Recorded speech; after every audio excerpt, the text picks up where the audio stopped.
Good afternoon, everyone, and a very warm welcome, respected Father Vice Chancellor, Pro Vice Chancellor, Registrar, Personal Officer, Controller of Exams, Directors, Deans, dear Father Lijo, heads, coordinators, ladies and gentlemen. The 12th edition of the Leadership Conversation is on today, and the topic is Community Engagement, a collaborative leadership model for increased efficiency and sustainability. A very, very heavyweight topic, I would say. The leadership chair organizes this session, and we all know that we've been going through these sessions and understanding, and every session is so rich that we all gain a lot of insights into the leadership journey of various faculty members, heads of institutions, etc. Now, as we all know, leadership, it's a very intricate topic. What does it mean to be a leader? How do leaders know when to lead and when to step back? What is the difference between maybe seeking command and being an effective leader? We all have our own versions of how we want to look at this aspect of leadership. But I think it's also important that we all have a kind of a feedback loop. We all have a kind of a network, a connect that we share, we care. We also look at how we are constantly thinking about what we've done and how we are doing things, and are we getting into a comfort zone while we are acting in the position of a leader.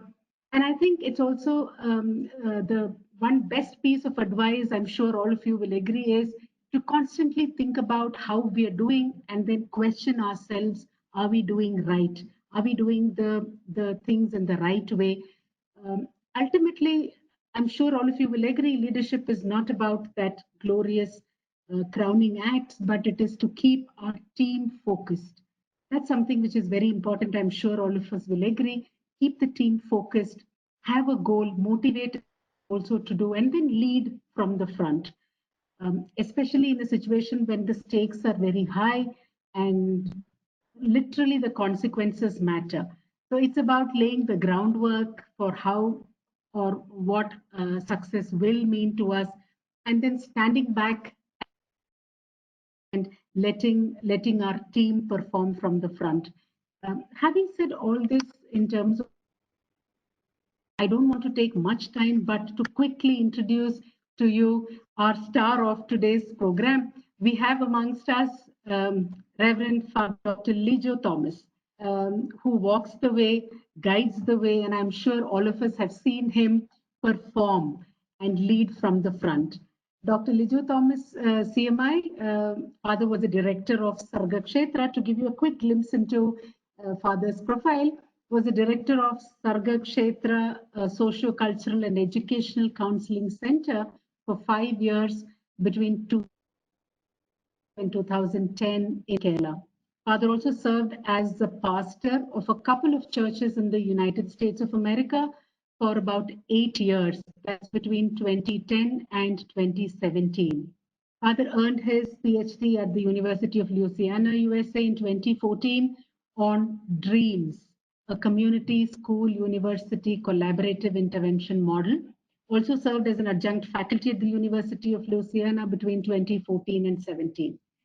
The most important of all this is that Father was a founder and director of Let Us Dream International Annual Community Conference to promote community volunteer initiatives for greater community improvements at Louisiana Tech University, Riston, and later expanded it to India and Germany.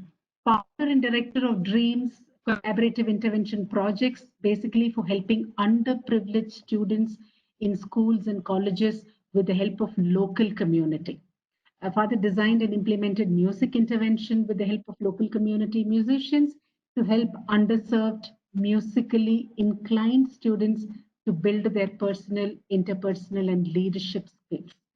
Father was a nominee for the Angel Award, Blue Cross Blue Shield Louisiana, on his community education intervention model. Father also is very active. We were just discussing yesterday evening on the plans for today's presentation, and sure Father has had a long day today because this morning he has inaugurated a virtual of leaders, of youngsters. I think that was at 4:30 a.m. in the morning. So the dedication, the hard work, the kind of intention to serve the society and build leaders from the society is something which is very close to Father Lijo's heart. I'm sure all of us have had a glimpse of the synopsis which was sent by the leadership chair, and there are a few very important words. One is sustainability, one is leaders are those who build great teams, and I'm sure we can't wait more to listen to Father. But before Father takes over, I would request the audience to place any questions you have into the chat, and then we will take it up one after another. In case you want to have direct interaction with Father Lijo, you raise your hand and then we can unmute you so that you are free to ask questions directly. In between, if there is any other details you would require, which could be answered even later, can also be put on the chat. At the end of the discussion, if there is any announcement which the registrar would like to make as usual and you want to come, maybe you can just let us know that we will also have time for some announcements at the end. So without further ado, I would invite very, very warmly Dr. Father Lijo, and over to you, Father. So thank you all of you for joining this afternoon. And a couple of months back, Dr. Tony asked me to share my community engagement in terms of community leadership programs and activities. So as usual, I just pushed it for a couple of months, but he's very intelligent and smart. We know that. And last month, at the end of the leadership chair conversation, and he announced that next month, Father Lijo is going to do the presentation. So I was trapped. So I couldn't push it some more. I didn't get some more time. So thank you, Dr. Tony, for giving me this opportunity, and Mr. Sam for inviting me and helping with all this. This is a great opportunity, I think, to come and reflect collectively and share our experiences and our knowledge so that we can learn collaboratively. So I really appreciate this leadership chair for giving me this opportunity. So the topic I'm going to teach, let me use this PowerPoint. So the topic is on my community engagement, as Dr. Tony suggested. And this is more of a kind of a collaborative leadership model, which I have been exploring or experimenting and researching for the last 6 years. And multiple ways I failed. And I'm just going to tell you a story, how it started, in what all the ways I failed, and what all the ways I tried to fix it. So it's a continued journey, and which I have started in 1998. So the whole story, how this community engagement is actually established, it is through a platform. It's a purely virtual organization. It's called Let Us Dream. It's not a brick and mortar organization. There is no building. There is no nothing. It's just a collection of people coming together. This organization is purely established in the hearts of people. It's a purely vision driven. There is no office. There is no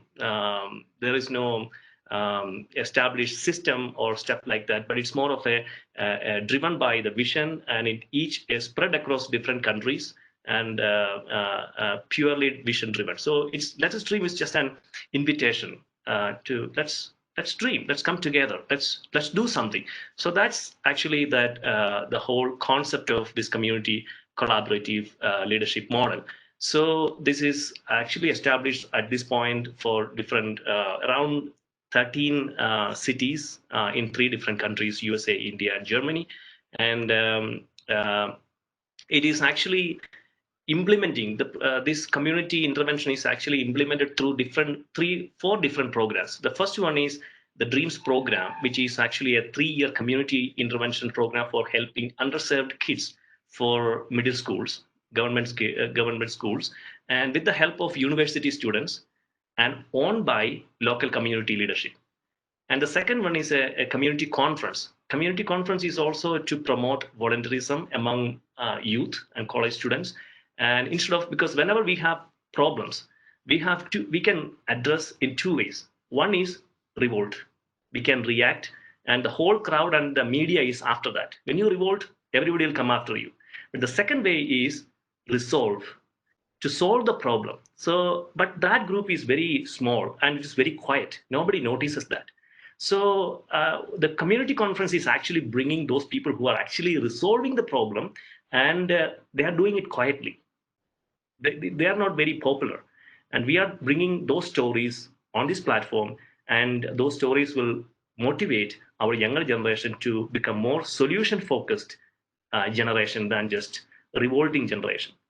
So then the third one is a dreams band. It's a leadership training or holistic development through using music as a platform. It's basically for my own practice also. Otherwise, I won't practice my guitar. So it's I'm also lazy. So it's kind of a mutual helping each other kind of a project.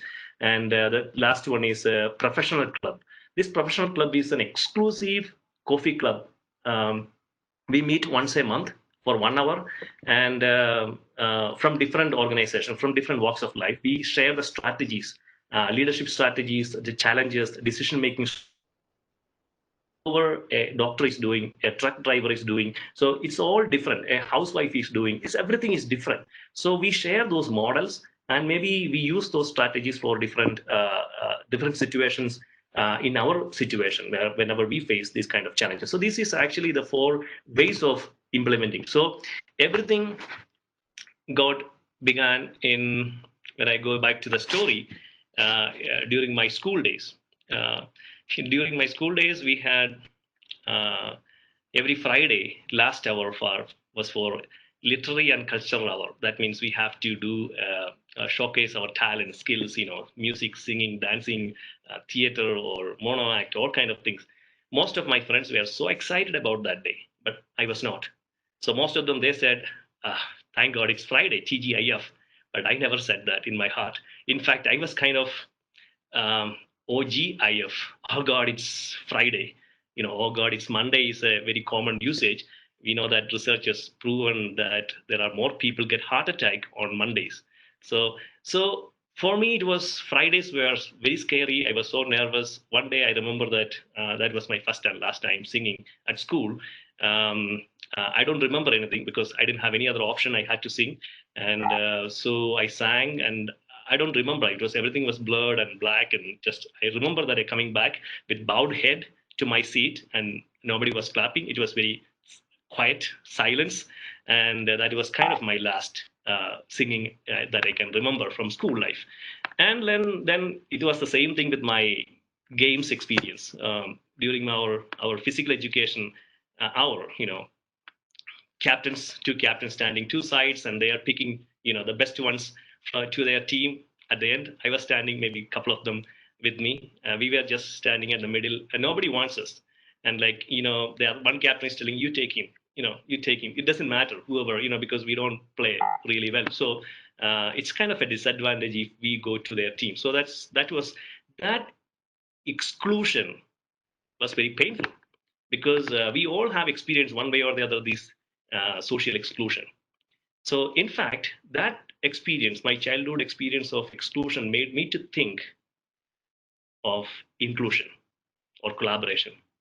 I can also think of, I was just reflecting yesterday, one more point I could reflect was my lack of self-confidence also made me to think more collaboratively, because I knew that most of the target which I am setting up may not be accomplished by my own ability. So I thought of, I need somebody's help. I need some people with me to accomplish that goal. So these are the two things. So I am so grateful to God for my limitations and challenges and disadvantages I had and I am having right now, and actually helped me to resolve and coming up with some different projects and innovations. So my real action, the building of this, actually this project is happening in 1998, when I was doing my undergraduate studies in Aliva UC College. So I was playing a little bit of guitar, and so this particular band, you can see that picture. They approached me. They are looking for a guitarist, and because they got a really good band, really tight band, but their lead guitarist just graduated, so they are just looking for a rock band. Really need some guitarists. That's all. So they came to me. They said, "We need a guitarist. You play the guitar?" I said, "I play just chords, but I don't play the distortions and stuff." And then they left, but they came back. But they said, "Some you just come in, but we record everything. Synthesizer. We have synthesizer, so we record everything. You just act like you are playing. So that's it." So that was the beginning of. I joined the band, and then eventually I used that band for helping kids, underprivileged, shy, introvert kids like me, to encourage them through music, because that also gave us an opportunity to move and play in different locations. So it has two purposes. One is for our fun. The other one is with a small purpose of helping these kids. So, and at the end of that third year, 2001, we got an opportunity to sing. The band got an opportunity to sing on Jeevan TV for 5 episodes, Songs of Love. So that's why we named Dreams Songs of Love. That was the beginning of this small journey. And in 2002, I came to for my theological studies in Bangalore, Dharmaran College, and along with my friends, Father Josie was one of them, and we, with the inspiration from Dr. Abdul Kalam, and we started to working on these dreams in a different model. We restructured it to a mega show, not just a band, music alone. We added dance, theater, quizzes, and magician was Father Josie. So Father Josie is still doing magics in Lavasa. So that was, we it was a one month road show. Christ University actually supported us at that time, and to run this program. So the original band from UC College also joined this group. So like brothers, and also from the band, the original Dreams band, we collaboratively did this Dreams a vision for success. It was a Chavara Jayanti 200. So under that title, we visited almost 23 to 25 schools, and we addressed more than 50,000 students, high school, senior secondary students. So to promote their hard work and all those stuff. So then 2000, from there 2005 to 2009, we used this same music band into. I got an opportunity to collaborate or connect with few professional trainers, motivational speakers. So they suggested, let's use the music and training together. So we structured it into a 2 days training program for corporate, and also for teachers, and also for students, college students. So we went to different locations, and that was a wonderful journey. And eventually we moved it into a small summer camp, 5 days residential program. So it was more of a curriculum based the structure, it's a summer camp. So from 1999 to 2009, or 1998 to 2009, it was kind of those 10 years, 11 years were more of a event based program. We were just doing some events, and that actually I started reflecting, because this is kind of a teaching and lecturing and preaching. We make some, we don't, we motivate them, but after that they just go back to their regular thing. So we are not transforming them. So one of my professors in 2010, I got an opportunity to do my PhD in University of Louisiana. So a couple of my professors actually encouraged me to develop this as a real scientific model. So develop with a curriculum, with workbook, with a real schedule. It's not just a 5 days program. It won't transform anybody. It's just an event. They asked me to make a program. Program is different from events. Events is just for satisfaction. Just you make some, you are not transforming them. So it's not really educational. If you want really educational, make them involved consistently, do the follow up, and evaluations and all those things. So that's the beginning of a complete community driven program. So in 2010, 2011, this project is designed into a university school community intervention program. So how? Because most of the time we know that our school system, when I say schools, all our education system, earlier it was more of a community thing. It takes a village to raise a child. It was a saying, but now it's kind of a business whether it is a government or public or parochial, everything is kind of, parents, the public thinks that, okay, that their business, maybe they're with those who are with their parents, parental community, that's all, not the community. The village doesn't own this. So that there is that disconnect, that the gap is has been growing. And this program we have developed to bridge that gap, and how we can bring that community expertise and knowledge back to the colleges and schools, and so that these students would get a real, not only students and at the same time faculty as well, we get a comprehensive knowledge, because we just label ourselves as we are the knowledge holders. It's not true. Knowledge is out there. So bringing knowledge together, that was with the help of these professors, we could develop it as a real scientific model and 3-year curriculum based model based on these are the some aspects which we have concentrated on their holistic development, which is personal, interpersonal, leadership skills through bridging communities. Because of these particular situation, youth are exposed to these kind of situation. We are alienated from this public, because the stories of the communities are not really transferred to the next generation, because there is a disconnect between the generations. So how we can bridge that gap? So that's how we developed is a sequential model, and desire, readiness, empowerment, action, and mastery for success. So that is actually the dreams. But original dreams was not this. It's just a dreams, just like Dr. Abdul Kalam's concept of dream high, those kinds of. But we have restructured into the whole concept, and we come to with a lot of theoretical support, and we have developed as the first 2 steps as the operating system, because the motivational factors are extrinsic. Desire is more extrinsic, and readiness is more intrinsic. Then we are focusing on their empowerment, and really doing it, empowering it, and reaching that excellence or mastery would reach to success. It's a cyclical process. It will reach to. So the theory was developed.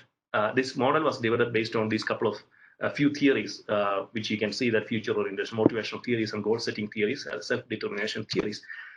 And it is really implemented through this way: community, university, and schools or organization, because I will tell you why that organization, schools or organization, I will explain as we are moving on.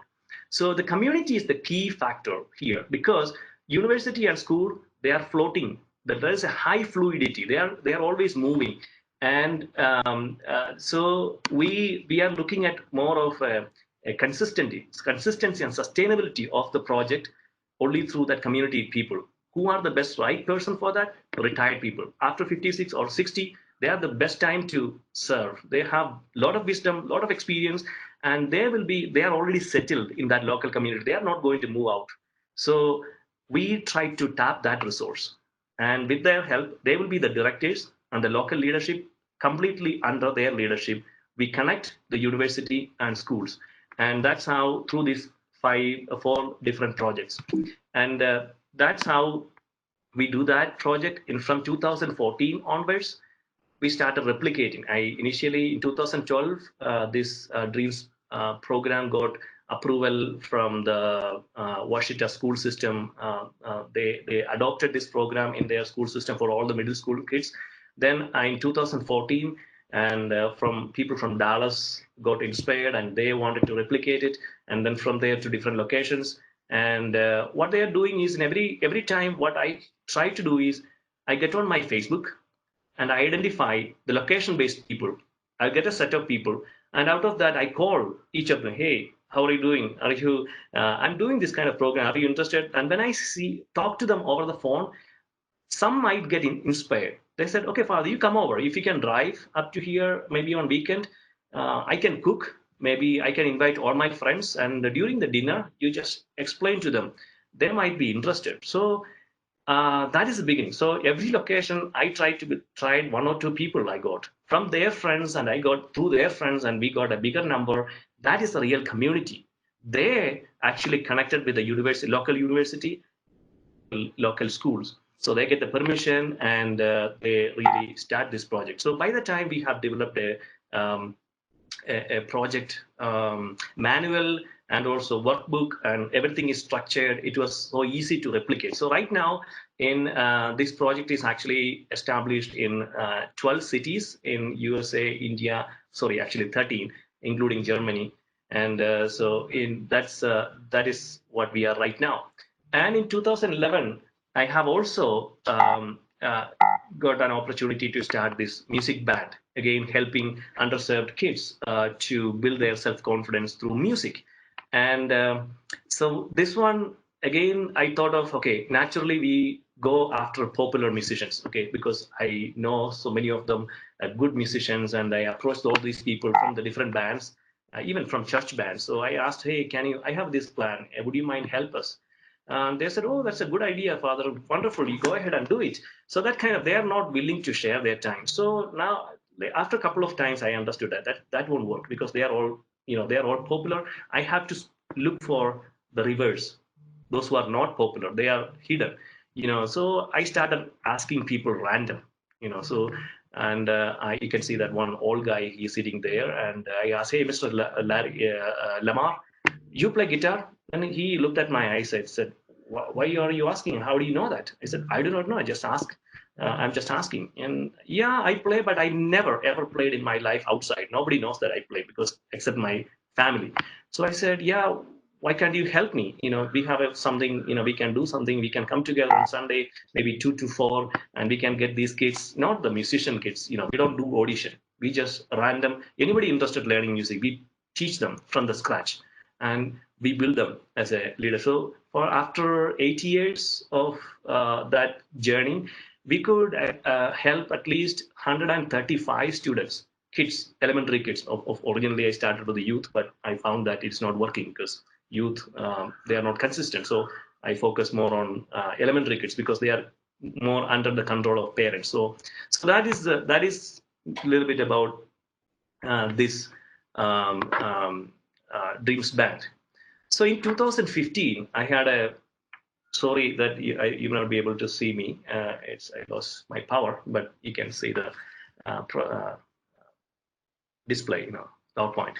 So in 2015, I had a lot of stress, the pressure to give up this project, because by the time my research is over, the primary purpose has got over. So then many of my close friends and my authority asked, it's better not to do this, because this is not safe, because the people, the kids you are dealing with are not really safe, because they are from a very challenging family background. Many of them are not from their, with the parents, they are with their grandparents or aunts, and like a lot of challenges. So it can happen, anything can happen. They may sue you, and you'll be incarcerated, and why do you get into those troubles? Because you are not doing these things under.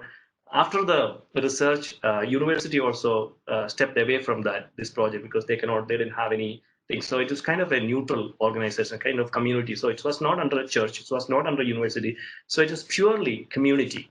So that was the time. That was they really cared for me. That's the reason why they shared. Again, the same thing outside also. Even those stakeholders, you know, they were not grateful either. So, and my many of my volunteers were giving up. They just wanted to leave. So those actually situation, actually, I was really thinking about giving up, and I think I have to stop. Then that during that Christmas season, it was, I still remember 2014 December, that time, one of my friends, actually, Mr. Philip and his wife, came to wish me Christmas, and then I took them to my kitchen, and I prepared some tea. And while I was in kitchen, and they also came to the kitchen, and they looked at my refrigerator. They saw some pictures, the dreams groups, different years pictures, and they asked me about what is this program. I said, this is what, but I am going to stop this. I'm not going to continue this. Then they said, don't do that, because we also went through the similar program. Then they started sharing their story. Their program is called Pilots for Patients. Pilots. He's a pilot, and his friends, he got a private flight, and he got connected with few other uh, friends, and they in fact they started sharing, using their flights for helping underprivileged, or maybe those people, cancer patients who cannot go with their regular commercial flights for because of their infection and all those stuff. So then he told me, I'm doing my 5,000 flying for these poor people. So I also had a similar situation. I thought of giving up, but I never stopped. I have my own business. This is what I am doing for just my, fun, at the same time helping others. So these kind of projects should continue. So consistently, he helped me and encouraged me to continue that. With my association with that organization, helped me to connect with so many other similar small organizations like that. Like community, small and insignificant.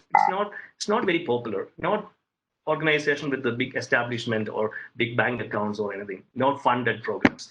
So that was the beginning. I thought, I think we need to bring all these people, all these stories together under university. So that these stories should be shared. These models should be, shared to the next generation, so that our next generation will be much more solution focused than they stop revolting and stop, whenever they see problems, they start actually resolving problems, and they become the solution.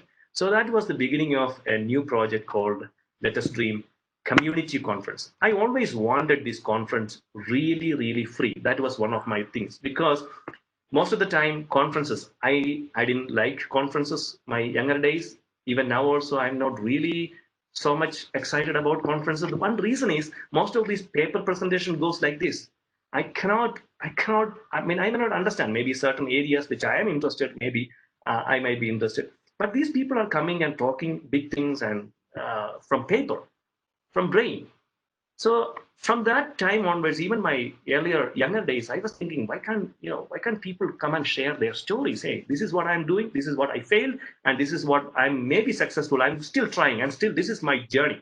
So that makes it, maybe much more impressive. So, and also we wanted to bring networking and collaboration and bridging this knowledge. Of course, most of the time, papers are presented from theoretical background. So how come we can bridge researchers' knowledge and practitioners' knowledge together on a platform? So that was the beginning of, I developed this kind of, introducing local community service models to the younger generation and college students, and promote community volunteerism. Once they see this kind of volunteerism, they will definitely come to different initiatives. They will join this kind of initiative, and then when they come up with different problems, they will come up with more solution than and raising the problem. So that was the beginning when I approached different organizations, because we want a facility, and we free.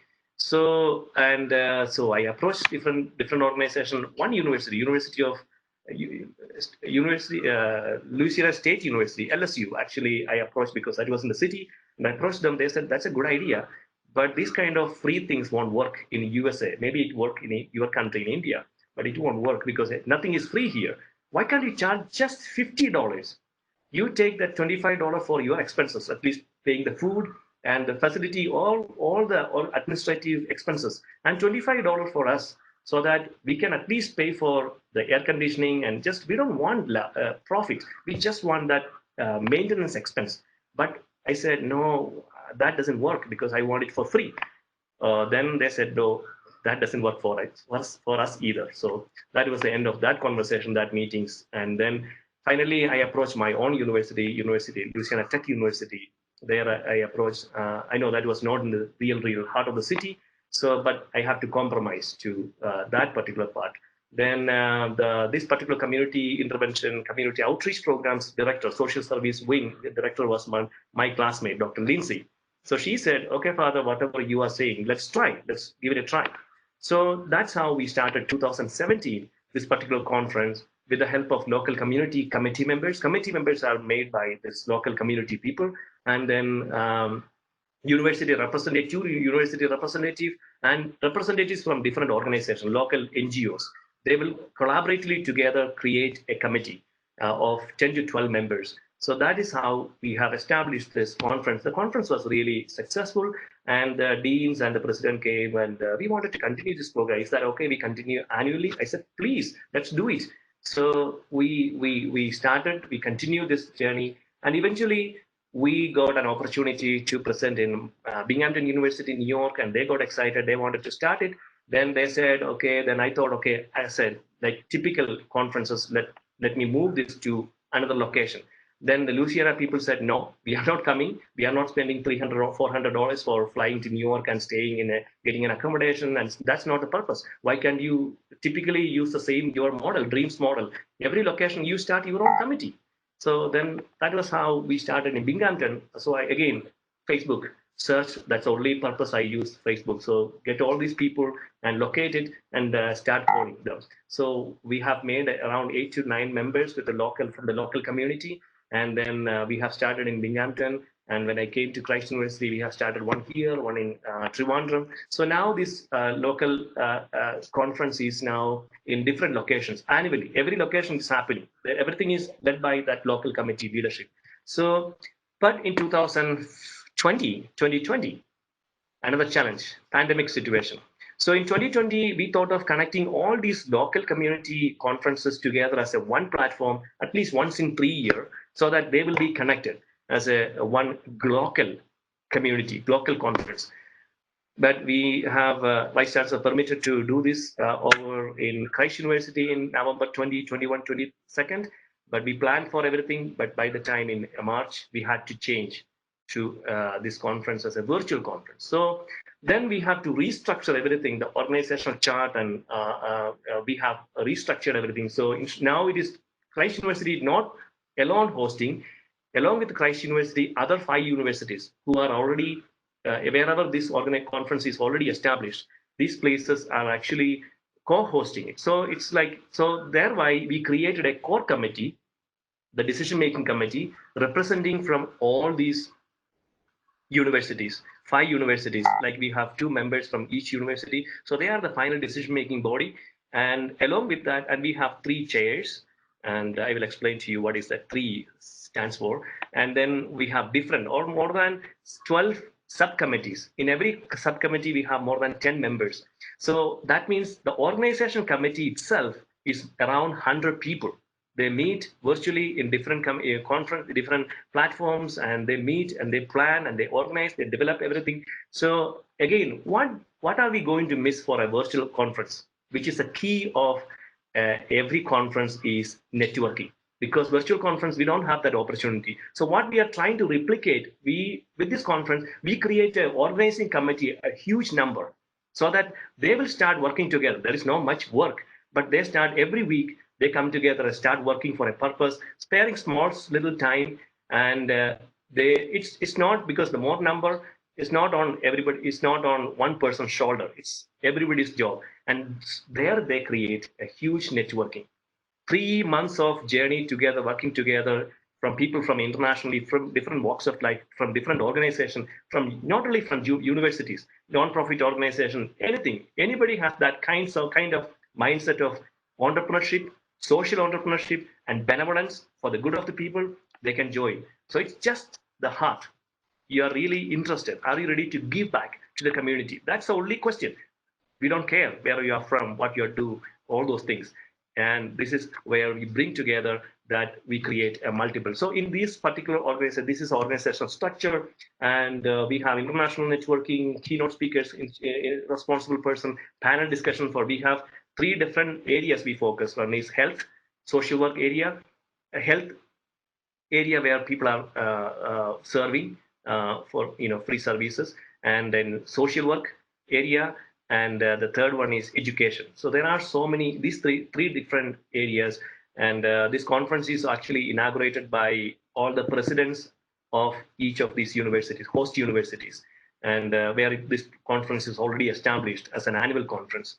So this year there won't be any annual conference on this location, only this virtual conference. So all these 4 projects, I just explained only 2 projects. We have pro club, professional club, and also the band, all those things.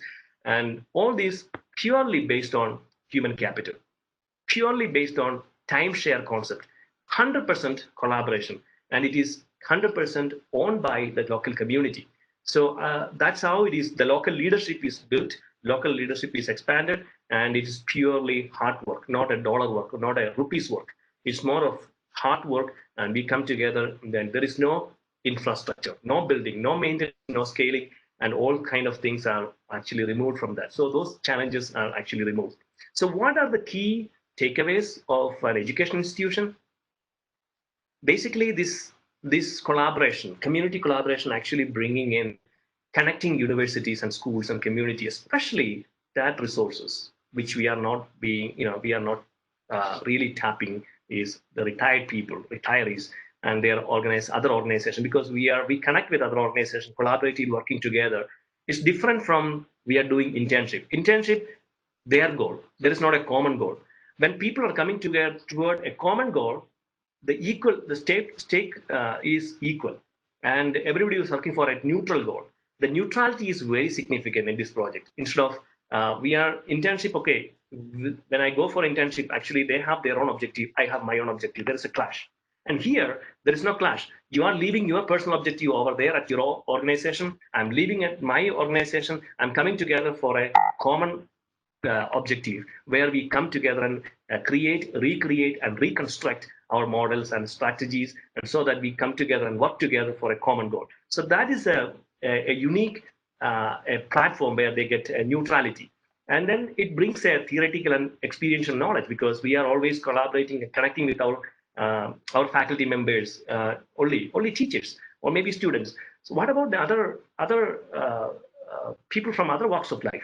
So we have to get their knowledge, their experience-based knowledge, and all those things will definitely open up our mindset. And the faculties will collaborate and work with people from different organizations, will definitely change their mindset completely.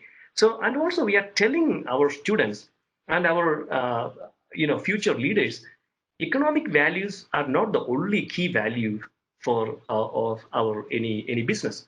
Social values are also very significant. You know that most of our bigger uh, corporates and bigger businesses, they have their own key social values are very much attached to it. We are all aware of it. And and that was the time, 2017, beginning of another challenge, and I was called back to Damaram, to my place. My superior called me, and I think you have to come back. And I said, can I get at least one more year? And then, I was not happy with that. I thought I would get a little more time, because I was so worried that I'm leaving all this, which I have worked so hard and built it for like 80 years, and it all these cities and this location. I was really starting, and I was also thinking of doing more and starting, because I started one in Houston, and I also started another research, because so much of things actually made me so sad, and I tried my best to avoid that, but then I realized that it's not true, because I have to leave. That moment, I thought of what is my exit plan, how is this project is going to sustain. So for the last 2 3 years, until that, really I was facing with this challenge, I thought of, I was creating a hierarchical model of, I'm creating under some under me, and that person, under that person there will be a couple of other people. So hierarchy was the typical model, and then later I realized that that is not really working, because the person whom I tried with the hierarchy model actually created a bottlenecked impact, because that he was not really approving anything, and it's kind of a project is more possessive, and he was not including more people, and that was going against the vision of the whole concept. So then I was started reflecting about these concepts, which you can see on this slide, because the universe is, everything is three, triarchic. So you know that universe is created by time, space, mass, and each of these elements is, in three elements, like past, time is past, present, future, space is height, width, depth, matter is solid, liquid, gas, and you know that even the smallest particle, atom, has three elements, at electron, proton, neutron. Then you know that war is, or conflict even started with three elements. One is like emotions and chance. Sorry about that. And then intelligence is based on our the human relationship is three: self, other, God, and see vertical relationship.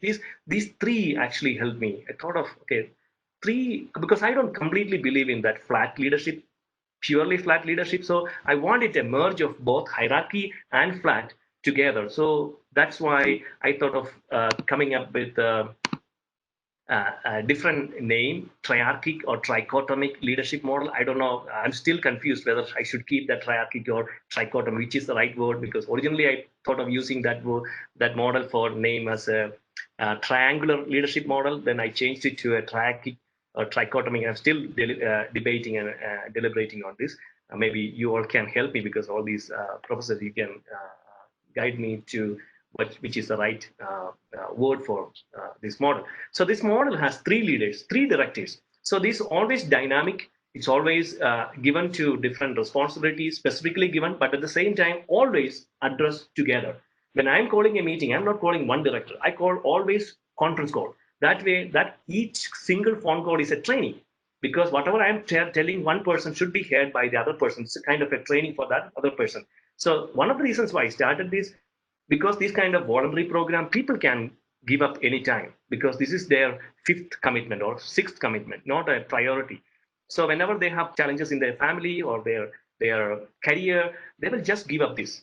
So if I want to sustain this project, I should have multiple legs, multiple pillars. Otherwise, this will collapse totally. So that's why we put three leaders, and based on that concept I shared with you. So I separated responsibility to each of them, have a specific roles. These are the roles I specific. So each leader gets another three under them. So it goes on that three replicate in a flatter section. But you ultimately you see a hierarchy in it, but it is more of a flat hierarchy. So it's that's the model. So um, we are using this infrastructure on those things. So in all these process, all these models actually connected to yeah, that creating that project networking is that's how we develop this. So advantages. Here are a couple of advantages which I see, and I have experimented this at church, and I saw that after I left, he stayed for one more year. Then that collapsed. Now it is collapsed because I have been interviewing a couple of my leadership, which are whom I assigned.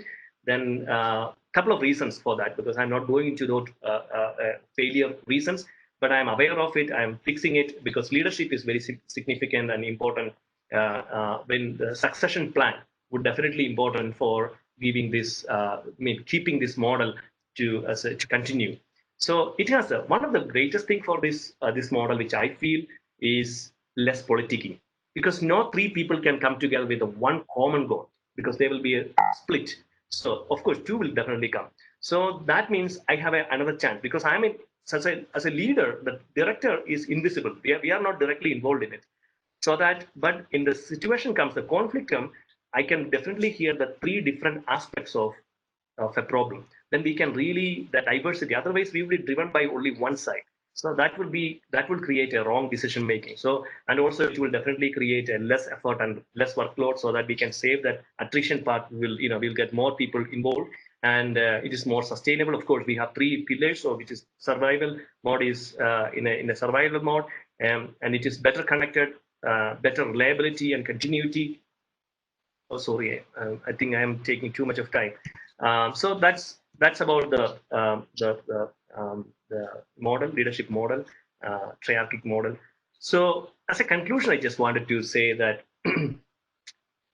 for all of us, this is a great opportunity. College is a great environment with full of resources. We have full of resources with enthusiastic young minds.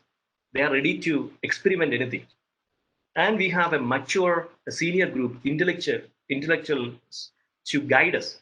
So these two group can definitely collaborate and work. We can do so much of a proper mix where we can really experiment to create some changes and innovate and create some impact in the community, connecting with that. So why this is really important that we have to connect with the community, because the fluidity, the students will come and go. Maybe after 3 years or maybe 5 years, they will leave. So after 5 years, who is going to continue this?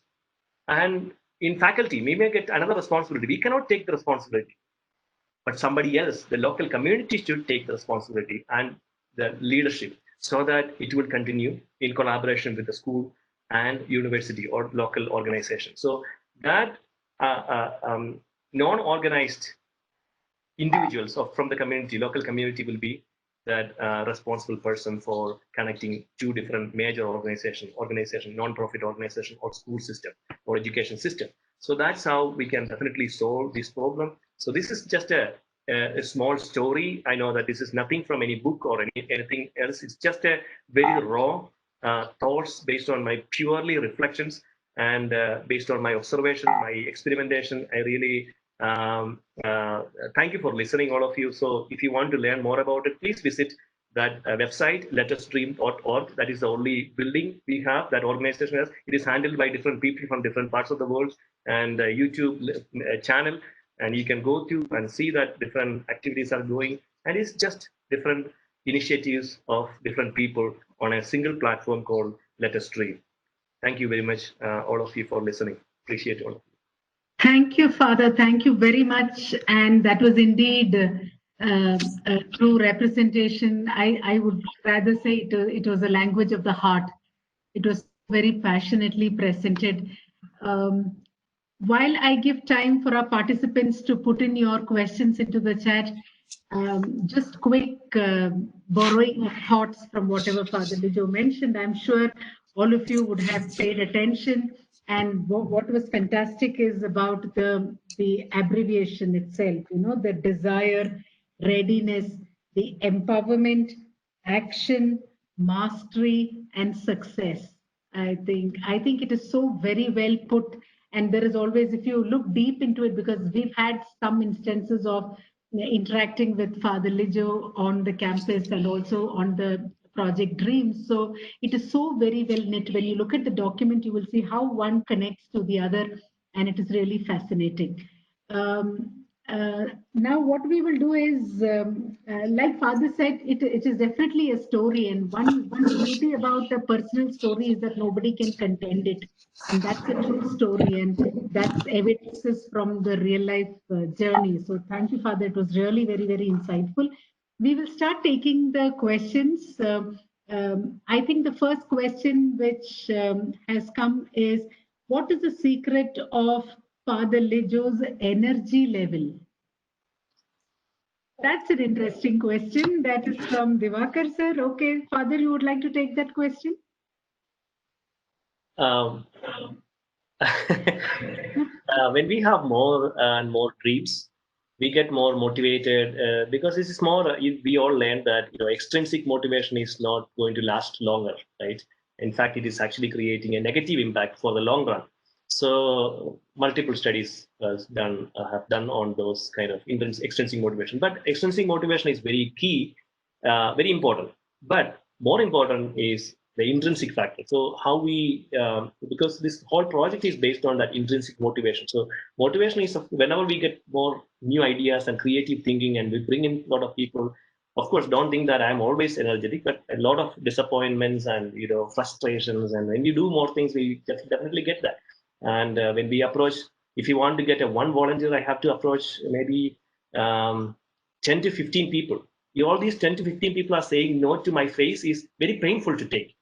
But if I can, but still I will reach the same 15 people again for the next project. But I'm not leaving them. I'm leaving them for that particular project, but there might be something else for that particular project. So it keeps on going, connecting and handing. Once it is get matured, I hand it over to those right people who are actually taking that, so that I can move on. Otherwise, yeah, that's something I don't know about. Yeah.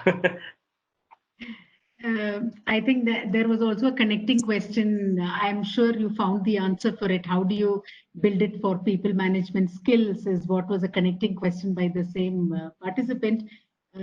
Like Father explained, it is how you connect, how you network. So that was very beautifully answered. We have another question. Malika Man says it is a beautiful story and has wished you well, Father. The next question is, any view on two-level parallel leadership understanding? I acknowledge the triangle leadership methodology you have described. So I really don't know what the question is, but I'm thinking the question is any view on two levels. So the levels which you had described, maybe they want some more clarity on that parallel leadership understanding. Is there anything you want to connect on that question? Can they unmute that? Yeah, I think that would be better. For clarity, you may unmute. Father, good afternoon. Jyoti ma'am, good afternoon, and good afternoon to all the respected panelists and the participants. Father, I was really excited when you told about the triangle leadership. I've heard about the followership, from Father Benny and Father Thomas E. Matthew, the previous Vice Chancellor, in our meetings at Kengeri campus. And we've also recently understood about the servant leadership. And why I talked about the two-level or family leadership was after me and my father, my dad, when we speak in our conversations at our home, he always tells there are two important things. There is day and night, there is right, wrong, there is God and evil. There are male, female. There are all these things happening with these two things, by head and tail for a coin. So I was trying to understand, can there be a parallel leadership mechanism which will go hand in hand, which will shake hand also somewhere in between, and then give a better outcome for the society or the community which is around. But Sure. your understanding on the hierarchical and the flat leadership, you connected it beautifully with the three things, and you have given lots of examples on the atom perspective, on the emotional perspective, on those three parameters that you have taken into constraint, the space, time, and the matter. So I was trying to understand, can there be a parallel leadership also, which will help and give maybe some better outcomes? I have not seen any literature. I'm sorry for that. I didn't do any background on my question. That was there in my thought. I thought I'll just post this question. Maybe you can, if you have some understanding on that, whether can it be connected somewhere in between this flat, hierarchical, and the parallel. That's what my understanding.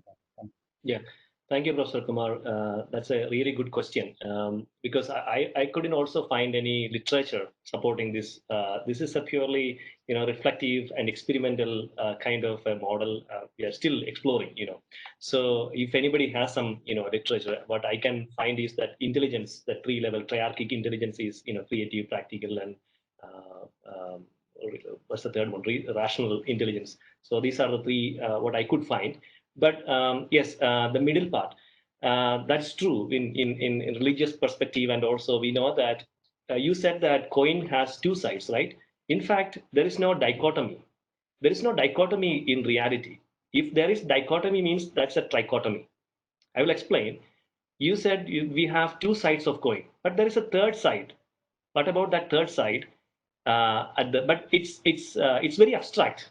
The moment you touch on the third side, it is, you say that day and night, but there is a point we can say that it's not day, it's not night. That is why we coming with that trichotomy concept. The reality is three in everything. So which is again, that's why that's a very subtle point where we can, for example, if I'm going to point a time is called, I cannot say that this is day or night, but there is one. So that's why I'm saying that it's abstract. So this trichotomy is a reality, because that's a parallel middle path which is actually guiding us to. So we should not go too extreme on liberalism, or not too extreme for organizing structuralism. So we can have a middle path, because by nature we are all having that we swing in one way or the other, one side or the other. But we should aware of that limitation of one side, and we have to make an effort to go to the other side, so that we will come closer to that bell curve, the middle path, where we can be at least as much as possible the reality, closer to the reality. So that's my explanation for that, the parallel, the third leadership understanding. Thank you for that. Thank you for that question. In the chat box, I see there are no more questions left. I'm sure that you're still constructing your questions. But while another question comes, Father, maybe I will ask you. It's not a question, but a suggestion. We are a university with a very old tradition of our CSA. And whatever we do, we are doing it keeping the student at the center, the student orientation, towards community engagement. And at any given point in time, we have three generations of teachers, dealing with the students. We have the seniors, we have the sophomores, and we have very young new teachers. How is it that, through our daily engagement, we know primarily we are there for academics, we teach, we learn, but then definitely one of our core values also speaks about societal responsibility, etc.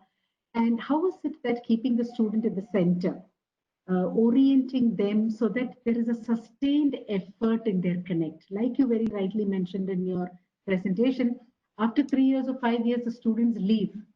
And then you have, something which is pending, which has to be done. How is it that the teacher can take it forward?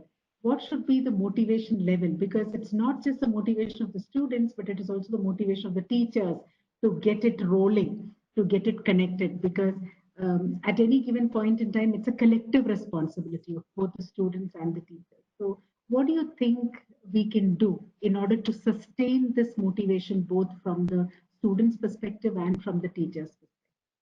Any thoughts on that? Yeah, was coming up with this in US. They already said that we have more than 600 interventions already from funded by federal government. So most of these intervention models are actually supported by billions of dollars supported funded projects. So it's coming on the shoulder of the same teachers who are already busy with their teaching and tests and all those things. But that's one of the reasons why we thought of tapping that resource, because if I'm going to introduce the same model and sharing this model to teachers, this is not their priority. They have the intention, they want to do this, they want to serve this, the lower level strata, the students, to help them, but we don't have time for it. We know that how we are all moving, we are all so crazy, and we have so much of things to do. We don't have time for to see that. But there comes, we can connect these retired people or local people who wanted to do something extra. Maybe they might have been dreaming of becoming a teacher, but because of the other pressures of life, they might have chosen for a higher paid job or stuff like that, but their passion is still in there. So we can bring in those people and connect them, and they are already settled, and they will be continue, but they will, but we will supervise. Faculty would definitely supervise it, and we don't have to do the work. And that's how we connect the triangular model really working in everything, not only in the leadership, in the implementation part also. You have seen that triangular model. So and the consistency and student centeredness, of course we have to ask that, asking questions to the students. I will share my story, which I can share what happened this morning. I had to wake up at some 4:30, and because in Dallas they are they are actually introducing a virtual summer camp, Dream Summer Camp. So let me tell you that story behind it.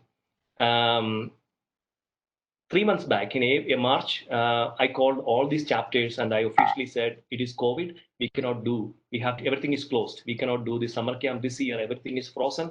Nothing. So then one couple of students, youth college students from Kerala, they said, Father, why can't we do something differently? Then it was like on my face. I said, they are teaching me, that kind of attitude. And I said, what is that? What is how are you going to do this summer camp without, being together?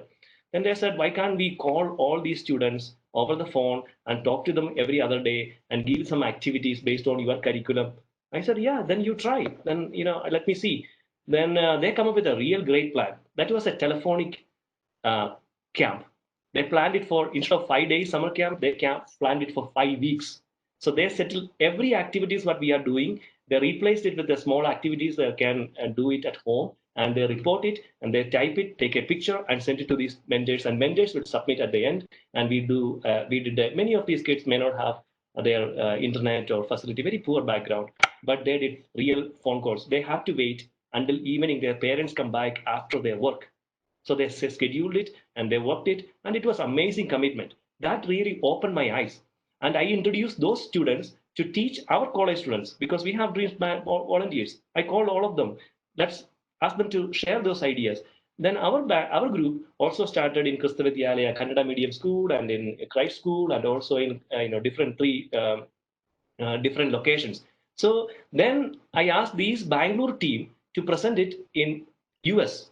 So they addressed in a US group. Then they taught them we can do something innovative. And then American group, they said, okay, we are going to really do not a telephonic thing. We are going to do a Zoom real camp with breakout session activities and games and videos and like Kahoot and all those things. And that was the inauguration today. They did a pilot one day. They trained themselves, and 72 people attended. So that was, so they all did it. We are So the problem is sometimes we think that we know better, because I was thinking one first time when they said that, I thought, okay, I have been doing this for like 20 years. You are telling me it's possible. So that attitude actually came out of my mouth initially. But if you trust these young people, they have much more knowledge and expertise than we have. So first of all, we have to accept that, and we have to step back instead of intruding in their space. And of course, we have to correct and we have to oversee that what they are doing. But I think that's my lesson, which, from the last 3 months, I learned this lesson. So I think that's what we need to do. I really agree. We've seen that time and again in our own institutions, that whatever creative work which our students put up together is all their initiative. They come together, but like you said, it is just that the push which is required just to be there. And recently I was reading an article which said, who is a good leader is somebody who is just available. So one of the important aspect is you just be available, and I think that is the greatest of anything which we can do. So thank you for that answer. I think there's one question from our registrar who says, what do you think our academic leaders in the institution should be doing? Registrar, deans, HODs, looking at the community engagement and development from your perspective. So the question is, what do you think that we should be doing? That's the question. I think we are not really tapping our community connections. We bring all these people for inauguration. After that, we get a bouquet and they go goodbye. We search for somebody else.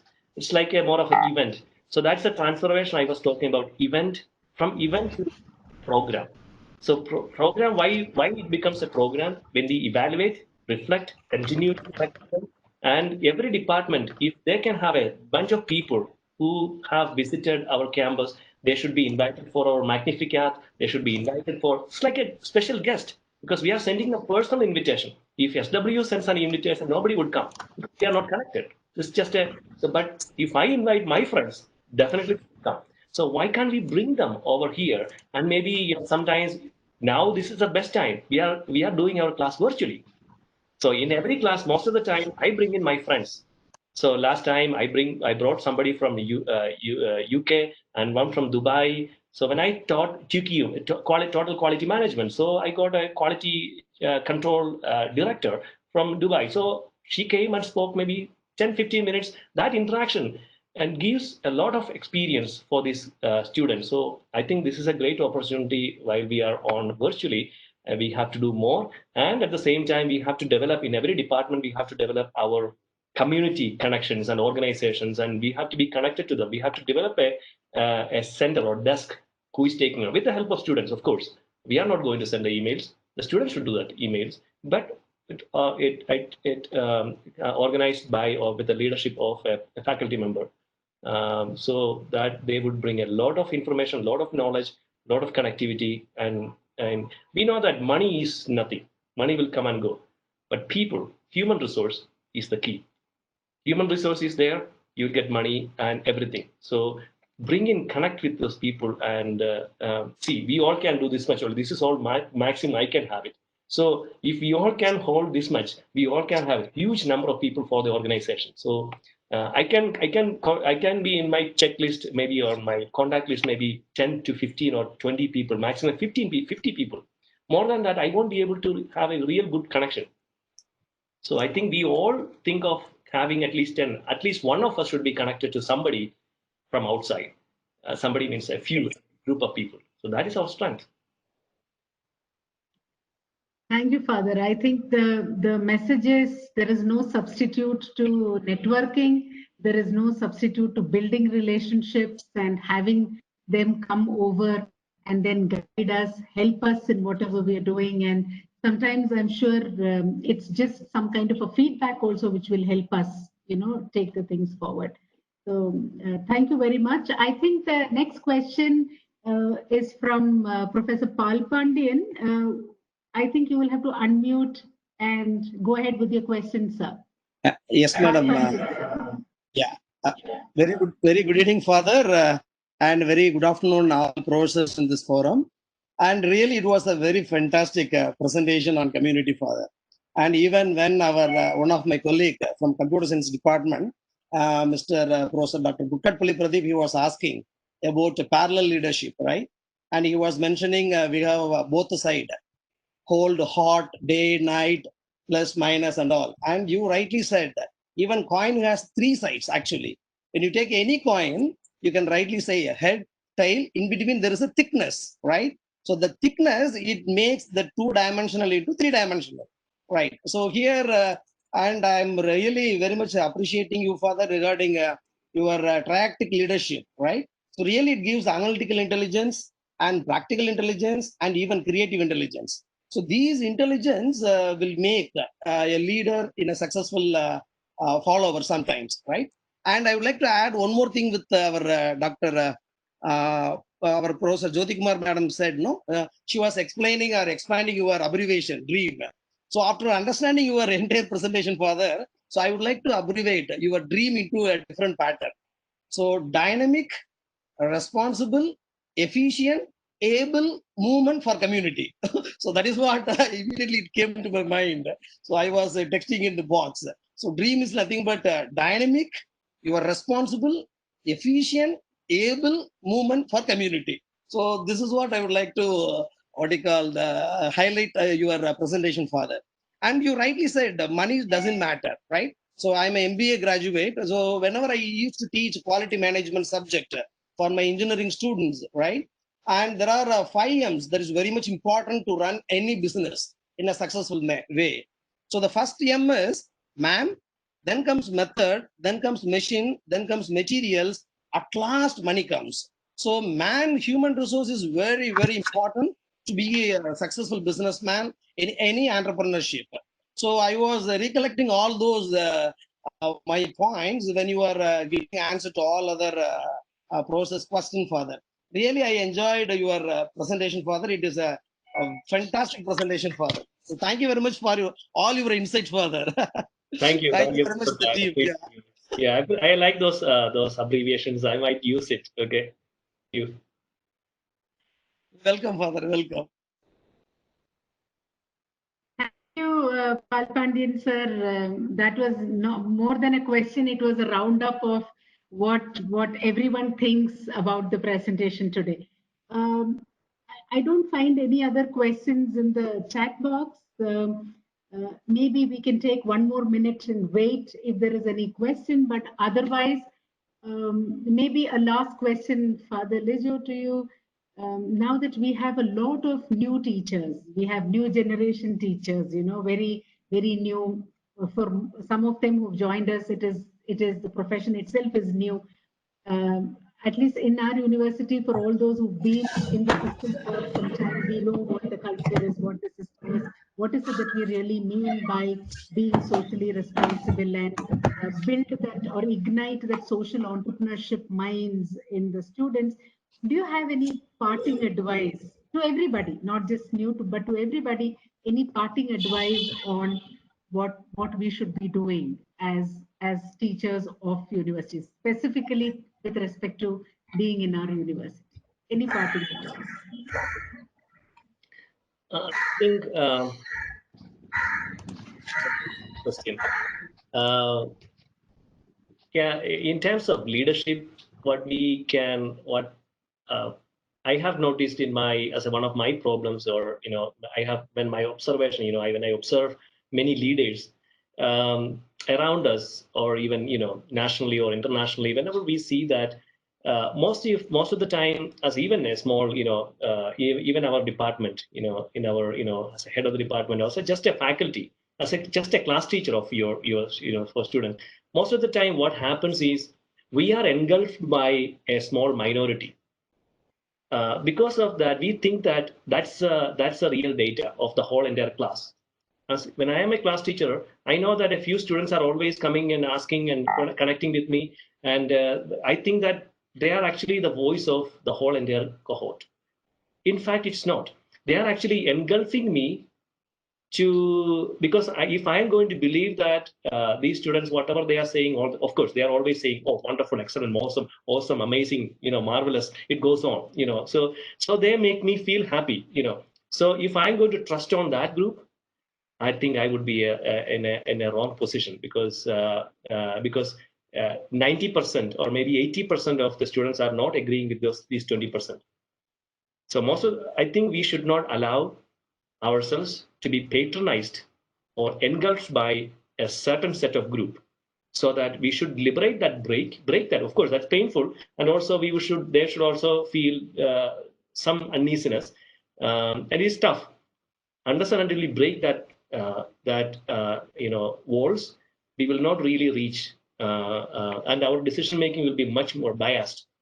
So I think that's something we all need to be aware of it all the time.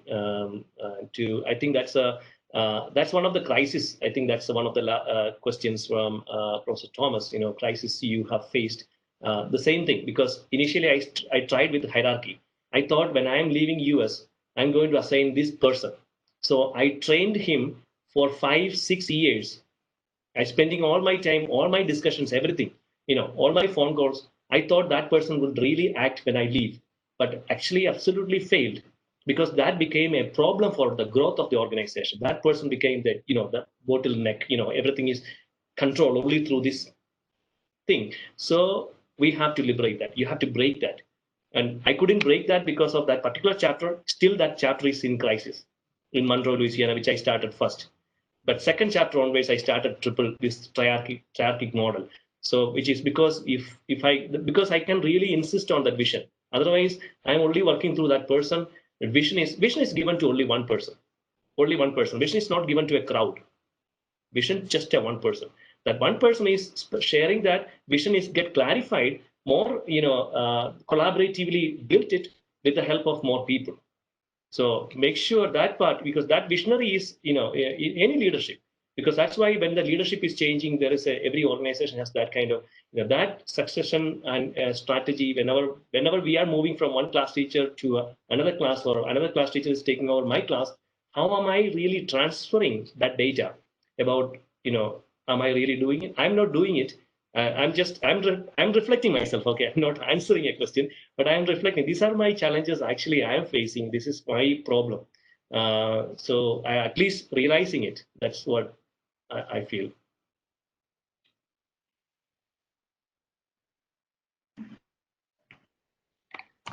So much. I think that brings us to the end of this very enriching session. For the last 1 hour and 20 minutes, we have deliberated a lot on real life experience, and like I said, stories cannot be contained. It was so lot of lessons we learned, and thank you so much. They say it is all for good, so for whatever reasons you had to come back to Christ University and take up the responsibilities, I'm sure there is a lot of change in the way there are certain things which are looked at, and then whether it is in terms of the SW or all other activities. I remember how once when you were in the auditorium and performing and the whole crowd is up and clapping, to see that there is a leader who's leading from the front in terms of passion or showing the way forward. So I think that we've all, I'm sure all of us will acknowledge that we've had a very wonderful session. Thank you so much for passionately expressing the ideas to us. And then we are all wishing you much more than what is expected, or we wish you great luck in the days to come, in the years to come, with the projects and some more new projects. And I'm sure the faculty, the students at Christ will definitely back and give the support required, because we are moving towards that 100% socially conscious group or team, what we want to call. So thank you very much, Father, in the name of the Vice Chancellor, the entire management, in the name of the leadership chair and all the panelists with me and the participants. We thank you very much, and we wish you a good evening. Thank you, participants, for being very active in the discussion, and a lot of questions. I'm sure there would have been many more questions which probably we could not take, but I'm sure Father will be more than willing to answer any private conversations, maybe on his email, etc. You can just send out questions, and Father will be more than happy to answer. Thank you very much. Do you have anything else to say, Father? Yeah. Just extension of the partner with that international conference. you are more than willing to, more than welcome to join. It's again open invitation. Again, multiple departments, multiple universities are from, different universities are involved in this. So that kind of a platform where we all can collaborate and say, please let me know, maybe the heads of the department or, deans, and I would be more than happy to put that as partner department. Of course, Christ University is a host university. Definitely, I think that's a great opportunity. I thought of sharing that with you all. Thank you. Thank you, Jyoti ma'am, for wonderful moderating this session and also helping me and encouraging me with your kind words. Appreciate you so much. And I appreciate each and every one of you. You spared 1.5 hours, and appreciate it so much. And Dr. Tony and Mr. Sam, thank you so much for this great opportunity. Thank you. That's it, I think. Bye-bye to all of you till we meet next on the 13th edition of the Leadership Chair Conversations. Thank you very much, and you all have a nice evening. Thank you.